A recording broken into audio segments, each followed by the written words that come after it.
안녕하세요. 저는 수도권에 사는 결혼 1년이 되어가는 새댁입니다. 오늘은 나이만 어린 막장 형님 얘기를 풀어놓고 싶어 이렇게 사연을 보내봤답니다.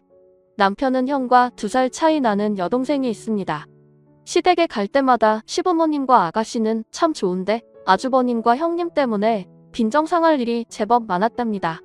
저희는 회사에서 만난 33살 동갑 부부이고 결혼할 때도 양가 지원 안 받고 저희끼리 조촐하게 예물예단 없이 소박하게 결혼식 치르고 집도 저희 둘이서 모은 돈으로 작은 아파트 전세 구해서 살고 있어요.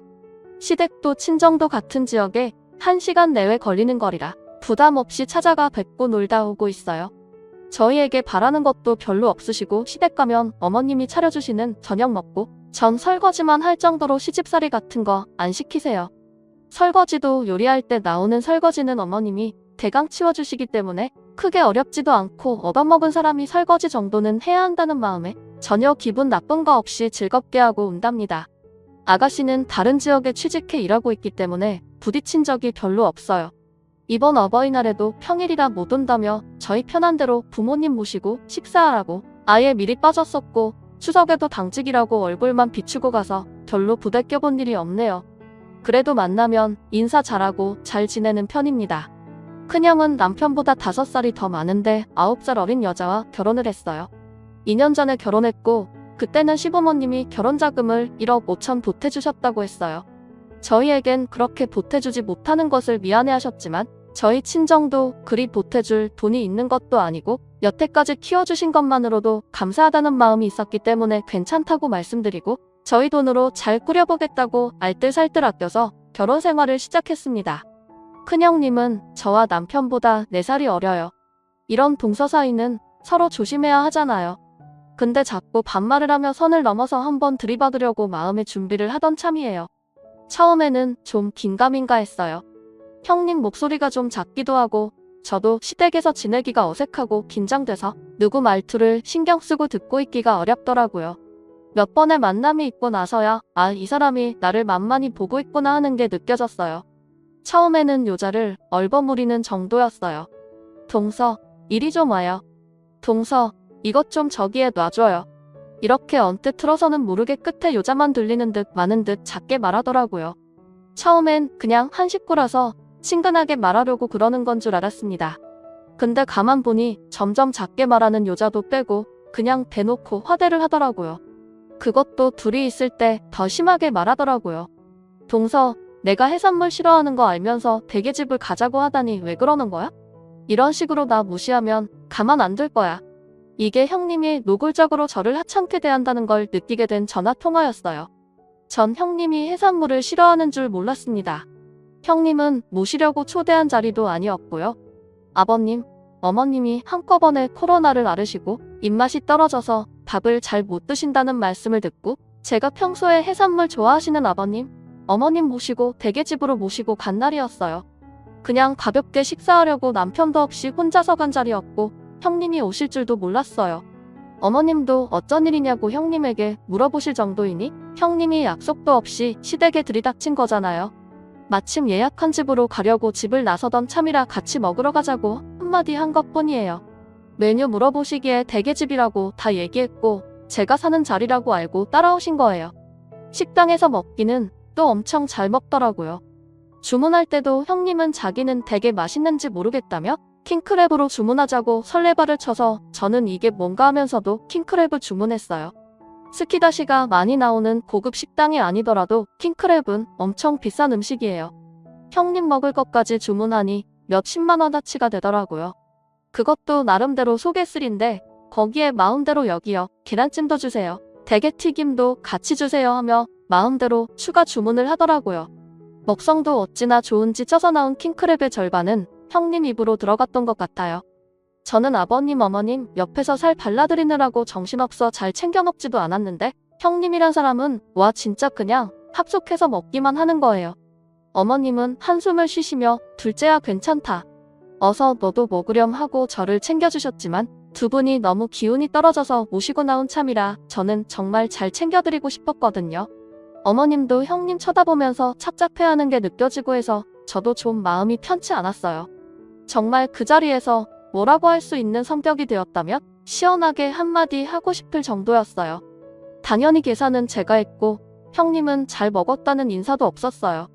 횡하니 먼저 나가서 차에 타 있더라고요. 시부모님을 댁에 모셔다 드리고 나간 멘탈을 이끌고 집에 가려는데 형님이 따라 나오더니 또 말도 없이 제 차에 타더라고요. 올 때는 어떤 봉지를 챙겨 나온 걸 보니까 시댁냉장고에서 김치를 덜어오는 모양이더라고요. 시부모님이 코로나 알콜 나온 지가 얼마 안 되었는데 먹을 건 사오기는커녕 빈손으로 와서 냉장고 털어오는 폼이 썩 좋지는 않았습니다.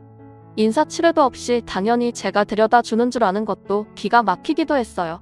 동서 가는 길이니까 나 좀 집에 데려다줘.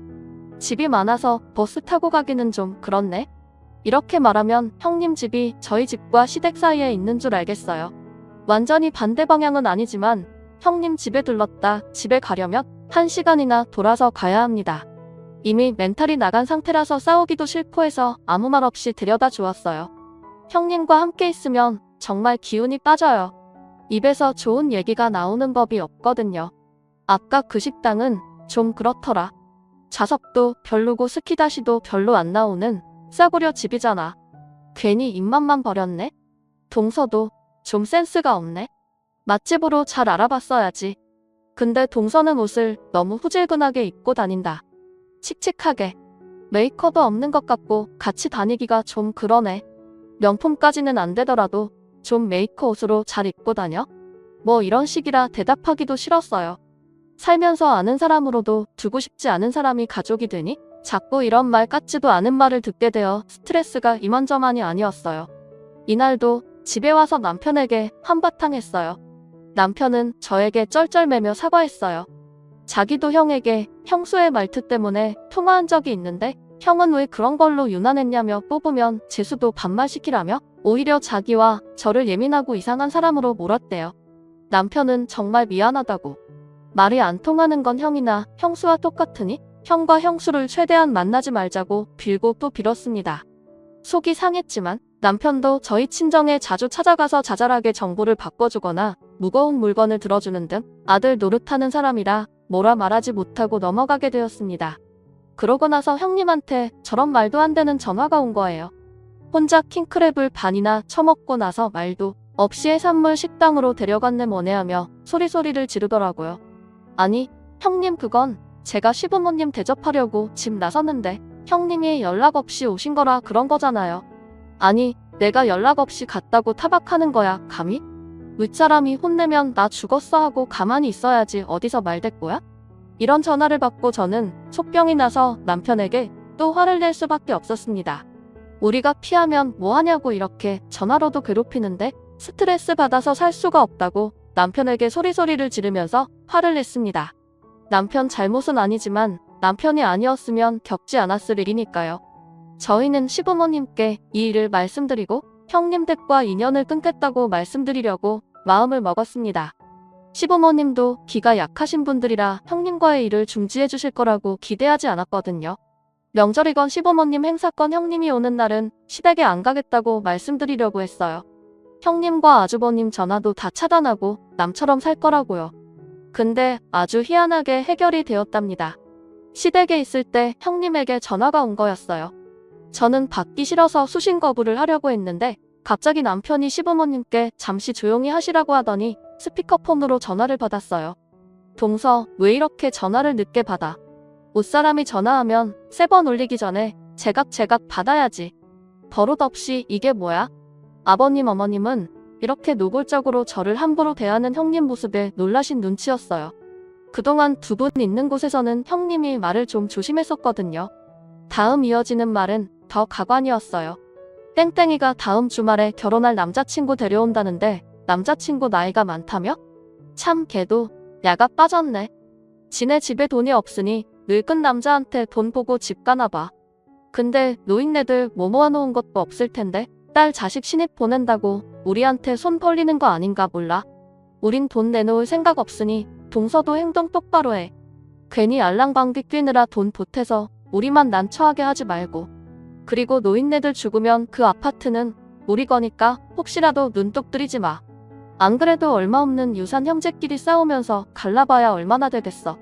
우리가 장남이니 우리 앞으로 돌아가시기 전에 미리 명예 옮겨달라고 할 테니 동서도 허물 켜지 말라고 미리 얘기해두는 거야. 하, 노인네들 빨리 가야 유산 받아서 우리도 살림이 좀 필 텐데. 거듭되는 막말에 향연에 저는 대꾸할 틈도 없이 듣고만 있는데 갑자기 등등 옆을 보니 시아버지가 온몸을 부들부들 떨면서 팔을 눌러 참고 있었습니다. 무슨 막대 먹은 소리냐? 큰애 너 우리 없는 데선 이렇게 둘째에게 아나무인으로 그랬던 거냐? 게다가 땡땡이나 우리한테 하는 막대 먹은 말은 또 뭐냐? 아니 아버님 저는 동서만 있는 줄 알고. 동서 설마 일부러 나 연 먹이려고? 아 시끄럽다 너 같은 며느리 필요 없으니 앞으로 우리 보러 올 생각 마라. 유산이고 뭐고 너한테 한 푼도 안 갈 테니 너나 김치국 마시지 말거라. 참 너네 결혼할 때 보태준 1억 5천도 다시 돌려놓거라. 너한텐 한 푼도 아까워. 아버님은 크게 노하셨고 전화를 끊고 나서도 분이 풀리지 않아 한동안 씩씩거리며 숨을 고르고 계셨습니다. 조금 후에 제 전화로 다시 형님에게 전화가 왔지만 남편이 보란듯이 전화를 수신겁으로 돌렸고 저는 그제서야 형님의 막말 전화에서 해방될 수 있었습니다. 저는 그 이후로 형님과 만나거나 통화할 일이 없어서 뒷일이 궁금하지만 모른 척하고 있었는데요. 며칠 후 어머님이 저희 집에 찾아주셔서 이야기를 해주어 그 뒷이야기를 알 수 있었습니다. 형님은 그렇게 전화로 사단이 나고 나서 그날 저녁 아주버님과 함께 시댁을 방문했답니다. 두 부부가 무릎 꿇고 용서를 구했지만 아버님은 형님의 말과 태도에 크게 실망한 터라 꼴도 보기 싫다고 내쫓아버렸다고 합니다. 어머님은 형님 태도를 조금은 눈치채고 있었지만 이 정도까지였는지는 몰랐다고 너한테 험한 콜을 겪게 해서 미안하다고 적에게 사과하러 오셨답니다. 이 일로 시부모님은 형님 아주버님과 완전히 척을 지셨고 어떻게 해서든 결혼식 때 해준 돈을 받아내신다고 벼르고 계시답니다. 이 와중에 아주버님은 형님만 잘못한 듯이 몰아가며 형님과 이혼하고 집으로 오겠다고 하셨지만 아버님은 너도 똑같은 놈이라고 집으로 기어들어올 생각 말라고 엄포를 놓으셨답니다. 어머님은 아주버님이라도 용서하실 생각이신지도 모르겠지만 아버님이 완강하셔서 당장은 어려울 것 같습니다. 결혼으로 윗사람이 되었다고 아랫사람을 찍어놀이를 하다가 못된 인성을 들키고만 형님 부부를 이제 안 봐도 된다고 생각하니 이제 속이 다 시원합니다. 마음이 좀 후련해졌으니 속상하신 시부모님 더 자주 찾아뵙고 챙겨드리려 해요. 또 앞으로는 다른 곳에서 이런 부당한 대우를 받게 되면 미련하게 참지 않고 당당하게 살아보겠다는 다짐도 했고요. 제 사연은 여기까지입니다. 들어주신 모든 분들 앞날에 행복만 가득하시길 빕니다. 감사합니다. 다음 사연입니다. 안녕하세요. 저는 결혼할 때 시댁에서 받은 거 하나도 없어요. 집은 반반하려고 했는데 제가 외동딸이라 아빠가 사놓으신 아파트 제 명의로 해주셨어요. 신랑이 혼수했고 시어머니께서 은근히 예단을 바라셔서 저는 대놓고 예물을 해달라고 했어요. 저희 엄마가 평소에 심플한 액세서리를 좋아하시는데 그래도 엄마 옆에서 보석 좀 보고 자라 그런지 보석 모으는 취미는 없지만 눈은 좀 높아요. 그 사실을 시어머니께서 아시고 예단말 쏙 들어가셨어요. 신랑과 맞벌이를 하는데 연봉은 서로 비슷해요. 저희 신랑 사람 참 좋고 시댁도 딱히 저희에게 기대하는 게 없고 제가 따박따박 바른말로 말대꾸 하는 타입이라 가깝고도 먼 관계로 지내고 있네요. 신랑이 여동생이 있는데 전 외동딸로 자라면서 딱히 누가 있었으면 좋겠다라고 생각해 본 적이 없어서 그런지 시누이랑 자매처럼 지내야지 하는 생각은 안 해봤어요. 그냥 가깝고도 먼 기본만 하는 사이예요. 저희 결혼할 때 시누에 취직하고 3년 차였는데 축의금 5만 원 했어요. 별 신경 안 썼어요. 몰랐는데 결혼식 때 입으로 화장, 머리 한다고 신랑한테 돈 달라고 해서 100만 원 가져갔다고 들었어요. 어쨌든 결혼 전이니 신랑이 동생한테 해줄 수 있는 부분이니까 신경 안 썼고요. 제 직업이 남자가 많은 분야라 우리 쪽 하객이 신경 쓰였나 보다 라고만 생각했어요. 여자의 촉이라고 할까? 아니나 다를까 제 대학 1년 남자 후배가 결혼식에 왔는데 둘이 그날 만나서 연락하다가 연애하고 결혼한다고 하더라고요. 괜찮은 후배라 잘 됐다고 축하한다고 했는데 신우이가 결혼 선물 뭐 해줄 거냐고 묻네요. 참고로 전 신우이한테 결혼 선물로 받은 거 없이 축의금 5만 원이 전부였고요.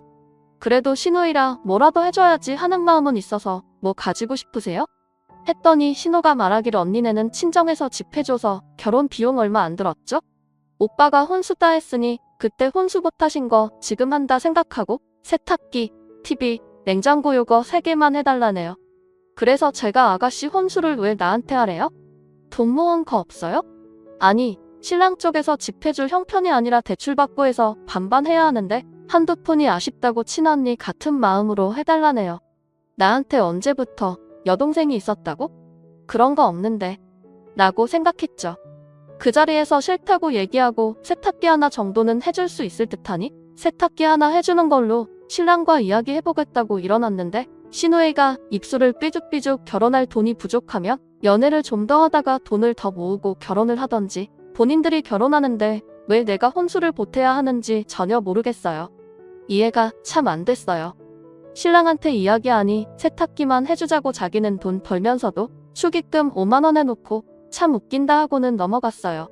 그리고 며칠 있다가 신우이 결혼 문제로 신랑과 시어머니가 통화하는 것 같았는데 신랑의 언성이 높아지고 제 이름이 들리고 기분 안 좋게 통화가 끝나길래 왜 그러냐 했더니 저 결혼할 때 예단 안 해왔으니 이번 결혼에 그때 못했던 예단 대신 신우이 혼수 도와주라고 저한테 말하라고 으름장 놓으시더래요.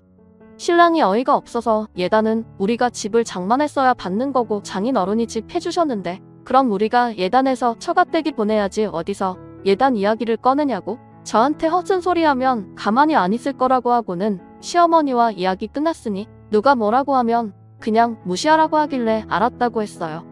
세탁기 하나는 해주려고 좋은 모델로 보고 있었는데 이걸 계속 보고 있어야 하는지 고민이네요.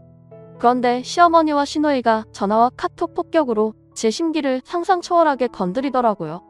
저 공대 나왔고 성격도 불같아서 남자 후배들도 저 어려워하는 구석이 있는데 나중에 정말 열받아서 시누이랑 후배 불렀어요. 후배는 부르니 후딱 나와서 있는데 시누이는 눈치챈 건지 엄청 늦게 기어 나오더라고요. 후배한테 이러이러한 일이 있는데 아냐고 했더니 자기가 듣기로는 제가 가전제품 몇 개 선물해 줄 거라고 했다는데 그거 아니었냐며 정말 어이가 없더군요. 집은 구했는지 물어봤더니 본인 회사 근처로 가야 해서 회사에서 지원금 3천만 원 나와서 큰 부담은 없다고 나머지 전세 금액도 자기가 모은 돈 8천만 원이랑 부모님이 도와주시는 돈 5천만 원 하면 된다고 말하는데 와 뒷목 잡고 쓰러질 뻔했네요. 나중에 시누이 저에게 와서 애교 부리는데 언니가 어쩐 일이에요? 호호하는데 아가씨 결혼하는데 내가 그냥 있을 수는 없고 아가씨가 우리 결혼할 때 해준 것보다는 당연히 우리가 손님 사람이니까 더 해줄게요. 그런데 물건 같은 걸로 하기는 그러니까 일단 아가씨 돈으로 혼수하고 내가 나중에 알아서 현금으로 줄게요. 라고 했어요. 집에 와서 신랑에게 시어머니와 시누이가 둘이서 쏙닥쏙닥하고 나한테 혼수 뒤집어 씌우려고 한 거 아니었겠냐? 솔직히 아가씨 결혼에 돈 2,300 쓸 수 있다. 그런데 자기 연봉 3천만 원 받을 때 축의금 우리한테 5만 원 했다. 학생도 아니고 지금도 나이가 30인데 나한테 철없이 대놓고 유고하는 건 아닌 것 같다. 라고 말하니 신랑 생각도 그렇다네요. 사실 저희 생활 여유로운 편입니다. 대출금도 없고 아이 계획도 없어서 하고 싶은 거 거의 하면서 살고 저축도 많이 해요. 그런데 내가 힘들게 번 돈을 왜 아가씨 혼수로 의미 없이 써야 하죠? 그것도 강요에 의해서? 아무튼 결혼식은 다가왔고 그 사이사이 신우는 줄기차게 혼수로 장만한 가전제품들 금액까지 캡처해서 계속 보내왔어요. 저는 그냥 이쁘네요. 잘 샀어요 했고요. 지난주 결혼식 날 봉투 2개를 준비했습니다. 한 봉투에 5만 원씩 넣고 신랑 이름 제 이름 써서 후배 내 하나 신부 측 하나 넣어줬어요. 본인이 낸 것보다 양쪽으로 5만 원씩 전할 만큼 한 것 같아요. 저희 부모님은 미리 추석 전부터 2주간 친구분들과 해외여행 계획이 잡혀 있으셔서 사정에 양해를 구하셨고 아가씨 축의금들이라고 50만 원 주셨어요. 이건 어른들께서 하시는 거니까 그대로 시부모님께 드렸고요. 내일 시누이가 신행에서 오는 날인데 난리가 나겠죠? 이미 시어머니는 난리 나셔서 신랑이랑 며칠째 싸우고 있네요. 왜 돈 10만 원 무시하냐고 했네요. 애초에 무리한 강요를 하지 않았다면 세탁기 하나는 아주 좋은 걸로 해줬을 텐데 안타깝네요. 오늘의 사연 들어주셔서 감사합니다. 재미있게 시청하셨다면 구독, 좋아요 부탁드립니다.